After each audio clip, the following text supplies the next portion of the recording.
امتی امتی کہتے ہوئے سرکار آئے. وہ دیکھو نا, امتی امتی کہتے ہوئے, لے کے پہلو میں غم امت نادار آئے. حضور کے پہلو میں غم ہے امت. یا اللہ مہربانی فرما, یا اللہ مہربانی فرما. اور صبح قیامت بھی ہم سب لوگ نا لائق لوگوں سے اپنا تعلق بناتے ہیں.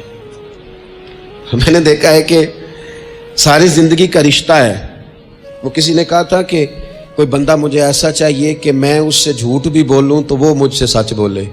کچھ لوگ ایسے چاہیے ہوتے ہیں نا زندگی میں کہ وہ توأن و کرہن ساتھ ہی رہیں, لیکن یہ ہوتا نہیں, مشکل کام ہے. لوگ کہتے ہیں اگر لائق ہے تو میرا ہے, نالائق ہے تو پھر میرا. بنتے نہیں. یقین کریں آپ سے زندگی میں کوئی خطا ہو گئی, کوئی آپ کا بننے کو تیار نہیں ہوتا, کہتا میرا نہیں تعلق بھائی, میں اس کے لین دین کا بالکل ذمہ دار نہیں, میرا اس کا کوئی رشتہ نہیں, تو جان یہ جان, کاٹ دیا. اور اگر گناہ ہو گیا, غلطی ہو گئی, انسان سے ہو جاتی ہے. اپنی ساری غلطیوں سمیت اپنے آپ سے پیار ہے اور دوسرے سے ایک ہو جائے تو. لیکن کچھ لوگ ایسے ہوتے ہیں. حضور غوث پاک کے مدرسے کے اساتذہ نے کہا تھا حضور سبق بانٹنے ہیں, پیریڈ لگانے ہیں, آپ کو کون سی کتاب دے دیں, فقہ, اصول, تفسیر, حدیث, کیا پڑھائیں گے؟ تو آپ فرمانے لگے نہیں تم مجھے سبق نہ کوئی دو, تم اس طرح کی تقسیم کرو کہ لائق بچے سارے تم رکھ لو, نالائق سارے مجھے دے دو. حضور علیہ الصلوۃ والسلام نے فرمایا قیامت کے دن جو بڑے بڑے گناہگار ہوں گے نا, بڑے بڑے, وہ میری چادر کے نیچے چھپے ہوئے ہوں گے. چور حاکم سے چھپا کرتے ہیں یا اس کے سوا, تیرے دامن میں چھپے چور انوکھا تیرا. اور حضور ہمارے وکیل نہیں, حضور ہمارے شفیع ہیں. حضور ہماری وکالت نہیں کریں گے, حضور ہماری شفاعت کریں گے. حضرت سیدنا ابن مسعود رضی اللہ تعالیٰ عنہ فرماتے ہیں, مسلم شریف میں موجود ہے, کہتے ہیں حضور ہمیں کبھی کبھی واز سنایا کرتے تھے, ہر روز تقریر نہیں سناتے تھے. یا رسول اللہ صلی اللہ علیہ وسلم ہمارا دل کرتا ہے. فرمایا میں نہیں چاہتا کہ تم تکلیف میں آ جاؤ. حضور فرماتے ہیں میں لمبی نماز پڑھانا چاہتا ہوں, پیچھے سے کوئی بچہ رو پڑتا ہے, میں اللہ کی نماز مختصر کر دیتا ہوں. نبی پاک صلی اللہ تعالیٰ علیہ وآلہ وسلم کی عادت مبارکہ تھی. حضور سواری پہ چل رہے ہوتے تھے تو کوئی غلام ساتھ چلنا چاہتا تھا تو فرماتے تھے میرے ساتھ آ کے سواری پہ بیٹھ جا. یا رسول اللہ میں آپ کے ساتھ نہیں بیٹھ سکتا, میں تقاضا ادب ہے کہ میں آپ کے ساتھ نہ بیٹھوں. تو حضور فرماتے پھر واپس چلا جا, میری طبیعت گوارا نہیں کرتی کہ میں سواری پہ چلوں اور میرے ساتھ جو لوگ ہیں وہ پیدل سفر کریں. احساسات, جذبات, محبوب کریم کو اللہ تبارک و تعالیٰ نے جو دل عطا کیا. آپ دیکھیں رسول پاک کی عادت مبارکہ تھی کہ چھوٹے چھوٹے بچے گلیوں میں ہوتے تو حضور آگے بڑھ کے خود انہیں سلام کہتے, ان کے سروں پہ دست شفقت پھیرتے, ان کی چھوٹی چھوٹی باتیں سنتے, ان کے سوالات کے جواب ارشاد فرماتے. اللہ کے پیارے رسول صلی اللہ تعالیٰ علیہ وسلم کا تو یہ معاملہ تھا کہ عبادت کے معاملے میں بھی جب ایک شخص نے کہا کہ یا رسول اللہ میں ساری رات نماز پڑھا کروں گا, سارا دن روزہ رکھوں گا, تو حضور نے فرمایا نہ, آنکھیں تکلیف میں آ جائیں گی, وجود تھک جائے گا. ایک سرکار کی زوجہ محترمہ ام المومنین نے رسی باندھ لی تھی مسجد نبوی میں کہ میں جب تھک جاؤں گی تو ٹیک لگا لوں گی, پر میں نے پڑھنی ساری رات ہے نماز. اللہ کے محبوب نے فرمایا جتنی دیر طبیعت اجازت دے اتنی دیر پڑھو, باقی آرام کرو. اور فرمایا تمہاری آنکھ کا بھی تمہارے اوپر حق ہے, تمہارے وجود کا بھی تمہارے اوپر حق ہے. یہ ساری چیزیں نبی پاک صلی اللہ تعالیٰ علیہ وسلم کی امت کے ساتھ رحمت پر دلالت کرتی ہیں. اسی طور پر آپ دیکھیں کہ نبی کریم علیہ السلام نے 2-3 دن تراویح پڑھی, صحابہ جمع ہو گئے, زیادہ لوگ آ گئے تو سرکار اندر سے باہر ہی نہیں آئے, حجرے میں رہے. فجر کے وقت آئے تو فرمایا مجھے پتا تھا تم سارے انتظار میں ہو اور تم نے دیر تک میرا انتظار کیا, میں جان بوجھ کے نہیں آیا. کیوں نہیں آیا یا رسول اللہ صلی اللہ تعالیٰ علیہ وسلم؟ تو حضور فرمانے لگے اس لیے نہیں آیا کہ اگر میں آ جاتا اور کچھ دن مستقل یہ نماز پڑھتا تو میرے دل میں خیال آیا کہیں رب کریم اسے فرض نہ کر دے, تمہیں مشقت ہوگی, تمہیں تکلیف ہوگی, لہٰذا میں حضور دل چاہ رہا ہے نفل عبادت اس لیے نہیں کر رہے کہ امت پر کہیں ضروری ہو جائے. حضرت سیدنا عباس فرماتے ہیں کہ ایک انصاری صحابی رات کو مسجد نبوی شریف میں داخل ہوئے, ان دنوں جن دنوں وہ بدر کے قیدیوں کو لایا گیا تھا, تو ان قیدیوں کو رسیاں صحابہ نے زور سے باندھ دی تھی. تو کہتے ہیں کہ میں نے دیکھا نبی کریم علیہ السلام بڑی بے چینی کے عالم میں کبھی ادھر جاتے کبھی ادھر آتے. میں نے عرض کی یا رسول اللہ صلی اللہ تعالی علیہ وسلم خیریت ہے؟ حضور نے فرمایا ان قیدیوں میں میرے چچا جناب عباس بھی ہیں، وہ ہائے ہائے کرتے ہیں تو مجھے نیند نہیں آتی. چلو زیادہ نہیں تو تھوڑا احساس کبھی چچا کا بھی پیدا کرنا چاہیے. ویسے چچا چاند نہیں ہوتا، چندہ ہمیشہ ماموں نہیں ہونا ہے. چچا جتنا مرضی بھی خوبصورت ہو بیچارہ چاند ہو سکتا نہیں، چندہ ماموں نہیں ہونا ہے، پکی بات. تو کبھی چچا کا بھی احساس کرنا چاہیے. نبی کریم علیہ السلام نے فرمایا چچا ہائے ہائے کرتے ہیں تو مجھے نیند نہیں آتی. وہ انصاری سے آپ بھی فرماتے ہیں کہ میں دوڑا گیا اور میں نے جا کے معلومات کی کہ حضرت عباس رضی اللہ تعالیٰ عنہ کو کہاں باندھا گیا ہے. فرماتے میں جا کے حضرت عباس کی رسیاں ڈھیلی کر کے آیا تو وہ سکون میں آ گئے. تو آ کے حضور علیہ السلام کو میں نے دیکھا تو سرکار بھی زمین پر بیٹھ گئے، لیکن ابھی چہرے پر بے چینی باقی تھی. میں نے عرض کی حضور میں رسیاں ڈھیلی کر رہا ہوں جناب عباس کی، آپ آرام سے سو جائیں. تو یہاں تک نہیں یہ رحمت رکتی، یہ رحمت کسی مقام پر محدود نہیں ہوتی. میرے کریم کا کرم ہمیشہ برستا ہے تو بغیر رنگ و نسل ہر جگہ برستا ہے. حضور علیہ الصلوۃ والسلام نے فرمایا صرف عباس نہیں، جا سارے قیدیوں کی رسیاں ڈھیلی کر کے آ. سب کو یہ کون لوگ ہیں؟ یہ بدر میں پھول لے کے آئے تھے، یہ گجرے لے کے آئے تھے پھولوں کے، خوشبو کا تحفہ دینے آئے تھے، یہ تو تلواریں لے کے آئے تھے. لیکن یہ اعزاز ہے میرے نبی پاک کا کہ اللہ نے حضور کو رحمت للعالمین بنایا ہے. دلوں کے اندر اتنی گنجائش رسول پاک نے پیدا کی. فرمایا سب یہ رسیاں ڈھیلی کرو تاکہ میں آرام سے سو جاؤں. طبیعتوں کی سختی، مزاجوں کا تلخ پن، اپنی ذات کے خول میں بند ہو کے زندگی گزار دینے والے لوگ، اپنے آپ سے شروع ہو کر اپنے آپ پر ختم ہو جانے والا مزاج. بعض لوگ سخت سست کہہ دیتے ہیں رد عمل کے طور پر، خود اس طرح کے نہیں ہوتے لیکن تانگ آمد بجانگ آمد. تو ایک دفعہ جب بڑی سخت تکلیف دی کفار نے تو صحابہ نے عرض کی یا رسول اللہ ان کے لیے دعا کریں یہ تباہ ہو جائیں. تو محبوب نے خود ان لفظوں کے ساتھ جواب دیا. فرمایا اللہ نے مجھے لعنت ملامت والا نہیں بنا کے بھیجا، مجھے رحمت للعالمین بنا کے بھیجا. انہیں ہر وقت تانے دیتے رہنا، ہر وقت کھڑے رہنا. یہ دیکھیں نا میرے ملک کا ماحول کیا بنا ہوا ہے. رائے کا اختلاف ہی ہے نا،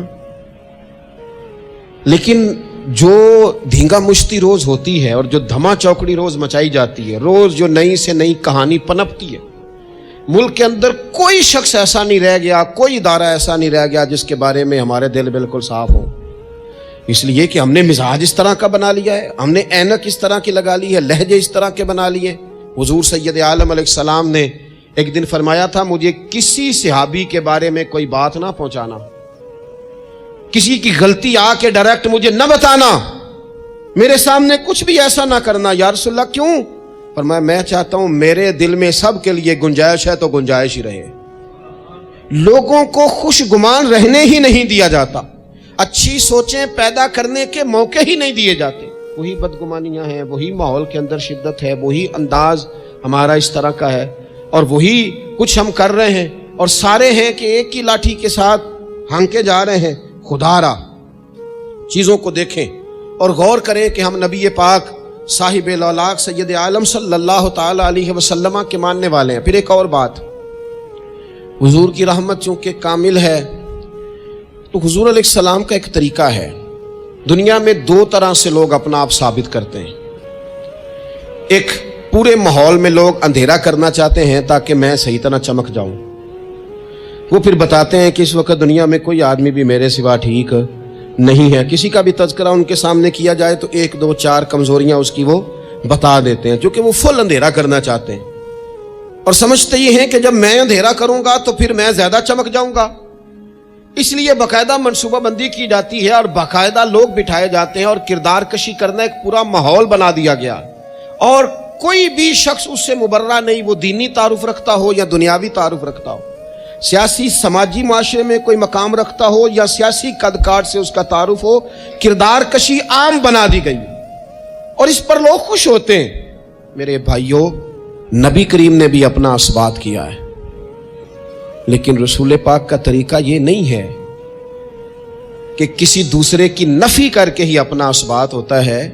قرآن تو نبی پاک پہ نازل ہوا ہے نا، حضور قرآن لے کے آئے ہیں، پر اس قرآن میں تو حضرت موسیٰ کی تعریفیں بھی ہیں، حضرت عیسیٰ کے تذکرے بھی ہیں، جناب عیسیٰ کے معجزات بھی ہیں. اس میں تو حضرت نوح کا ذکر بھی ہے، اس میں تو حضرت آدم کا ذکر بھی ہے، اس میں تو حضرت یوسف علیہ السلام کے حسن و جمال اور کمال کے تذکرے، اس میں تو جناب لقمان حکیم کی حکمت اور دانائی کی بات ہے، اس میں تو حضرت خضر کا تذکرہ ہے. اس قرآن مجید کے اندر تو اولیاء اللہ کی شان ہے، اس میں تو ماں باپ کی فضیلت ہے، اس میں تو پڑوسیوں کی بات ہے. اس قرآن مجید نے تو غریب کی بات کی، یتیم کی بات کی، بیوہ کی بات کی. تو رسول کریم نے بتایا کہ دوسروں کو پیچھے کر کے اپنے آپ کو آگے نہیں کیا جا سکتا، تم سب کو ساتھ لے کے چلو، تمہیں اللہ امامت عطا فرما دے گا. حضور نے تعارف کرایا اپنی امت کو سارے نبیوں کا، رسولوں کا. حضور نے ان کے تذکرے کیے، احادیث میں ان کے تذکرے ہوئے. حضور نے ہر ایک کی شانیں بلند کر کر کے بیان کی اور فرمایا کسی نبی کی بات میرے ساتھ ملا کر اس طرح نہ کرنا کہ ان کی کسر شان ہو جائے معاذ اللہ. میرا اور اس کا تقابل اس طرح نہ کرنا کہ وہاں کسر شان. وہ کسی نے میرے اعلیٰ حضرت کے سامنے کہا تھا نا، شان یوسف جو دبی وہ بھی اسی در پہ دبی. اعلیٰ حضرت کہنے لگے حضور تو کسی کو دبانے آئی نہیں، یہ تو کیا بات کر رہا ہے؟ تو کہہ شان یوسف جو بڑی وہ بھی اسی در سے بڑی. یہ کہہ کہ نبی پاک تو عزتیں دینے آئے، ہر ایک کی قسمت میں حضور نے عزت لکھی. کہا باپ راضی ہو گیا تو رب راضی ہو گیا. فرمایا ماں کے قدموں کے نیچے جنت، بہنوں کی بیٹیوں کی پرورش جو کر کے آئے گا میرے ساتھ جڑ کے انگلیوں کی طرح جنت میں جائے گا. فرمایا تم میں سب سے بہتر وہ جو اپنے گھر والوں کے لیے، اپنی بیوی کے لیے بہتر، میں تم سب سے زیادہ اپنے گھر والوں کے لیے بہتر. فرمایا پڑوسی سے حسن سلوک کرنے والوں یاد رکھنا کہ اس کے تو حق اتنے زیادہ ہیں کہ ڈر ہے کہ کہیں وراثت میں شامل نہ کر دیا جائے. نبی پاک علیہ السلام نے فرمایا جو بی بی صرف حاملہ ہو، حاملہ، اسے رب کی بارگاہ میں اتنا ہی اجر ملتا ہے جتنا تلوار لے کے جہاد کرنے والے کو ثواب ملتا ہے. اور جب اس کے ہاں بچے کی ولادت ہوتی ہے اللہ اسے شہید جتنا درجہ دیتا ہے. اور جب وہ بچے کو دودھ پلاتی ہے تو ایک ایک گھونٹ کے بدلے رب غلام آزاد کرنے کا ثواب عطا کرتا ہے. یا رسول اللہ اسی کی صرف شان ہے؟ فرمایا نہیں، آدمی کے بال سفید ہو جائیں، مومن مسلمان سفید بالوں والا، اگر تم نے اس کی عزت کی تو سمجھ لینا تم نے اپنے رب کا احترام کیا ہے. یا رسول اللہ تاجر؟ تو فرمایا سچ بول کے تجارت کرنے والا تو قیامت میں نبیوں کے ساتھ ہوگا. یا رسول اللہ یہ عالم، یہ طلباء، یہ دور دراز سے آنے والے لوگ؟ تو محبوب نے فرمایا یہ تو کوئی ڈگری نہیں لیتے، پہلے دن ہی گھر سے نکلتے ہیں تو فرشتے پیروں کے نیچے پر بچھا دیتے ہیں. یا رسول اللہ وہ مزدور دیکھا، مزدور سڑکوں پہ بیٹھا، رول گئے لوگ اپنے مطالبات کے لیے احتجاج کرتے. وہ کسان دیکھے دنیا سو رہی ہے، ٹھنڈ میں جا کے فصلوں کو پانی دے رہے. وہ ہم نے مزدور دیکھے جن کے ہاتھوں پہ چھالے پڑ گئے. لوگوں کی انہوں نے بلڈنگیں کئی منزلہ بنا دی پر اپنے چھت سے پانی ٹپکتا روک نہ سکا. حضور یہ جو لوگ ہیں ان کی کیا شان ہے؟ تو حد کر دی میرے کریم نے. فرمایا محنت کر کے روزی کمانے والا تو اللہ کا دوست ہے، اس کو تو اللہ نے قرب دے دیا دوستی. تو نے ہر شخص کی قسمت میں یہ عزت لکھی اور آخری خطبے کی صورت میں بھی وصیت لکھی. حضور نے ہر شخص کو احترام دیا، ہر ایک کو اکرام دیا.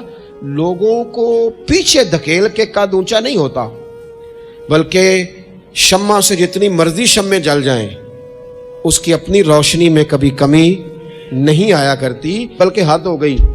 ایک دن نبی پاک علیہ السلام نے حضرت جبریل امین سے پوچھ لیا. فرمایا جبریل سب کو میری رحمت سے حصہ ملا ہے، آپ کو بھی کوئی ملا ہے؟ ملا تو بتاؤ نا. تو حضرت جبریل عرض کرنے لگے حضور بالکل ملا ہے. کہا کس طرح؟ عرض کی یا رسول اللہ جب سے ابلیس کا انجام دیکھا تھا نا ڈر آتا تھا خدا جانے خاتمہ کس طرح کا ہو، لیکن جب آپ آئے، قرآن آیا اور قرآن میں حضرت جبریل کا ذکر آیا تو فرماتے ہیں میں سمجھ گیا اب اللہ نے کرم کر دیا ہے، اب طے کر دیا ہے کہ جبریل امین علیہ السلام کے جو اعزازات ہیں وہ ہمیشہ اعزاز ہی رہیں گے. نبی پاک کی رحمت سے ہر شخص کو حصہ ملا، حتیٰ کہ کفار کو، مشرکین کو، منافقین کو. رسول پاک علیہ السلام ہر ایک کے لیے رحمت بن کے تشریف لائے، یہاں تک کہ جانور بھی.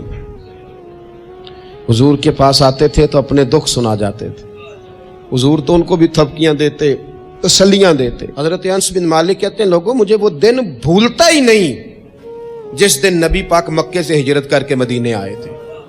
لوگ گلیوں میں، چھتوں پہ حضور کی اونٹنی کے گرد یا رسول اللہ یا محمدہ کی صدائیں ہم نے اپنے کانوں سے سنی۔ ایک بڑی شان رکھنے والا قبیلہ بنو نجار، اس کی بچیاں کونے میں دف لے کے بیٹھ گئیں، کہنے لگی یہ نہ سمجھنا کہ ہم کوئی عام ہے، ہم بہت بڑے خاندان کی بیٹیاں ہیں، لیکن آج یہاں اس لیے بیٹھی ہیں کہ دیکھو تو صحیح ہمارے پاس آیا کون ہے۔ وہ ننھی بچیاں جو بیٹھ کر وہاں دف بجاتی تھیں، وہ رسول پاک کی جانب اشارے کر کے گاتی تھیں اور کہتی تھی ہم ہیں بچیاں نجار کے عالی گھرانے کی، ہمیں خوشی ہے آمنہ کے لال کے تشریف لانے کی، خوشی ہے آمنہ کے لال کے، بس رہے گا یوں ہی ان کا چرچا رہے گا یوں ہی ان کا، پڑے خاک ہو جائیں جل جانے والے، آخر دعویٰ یعنی الحمد۔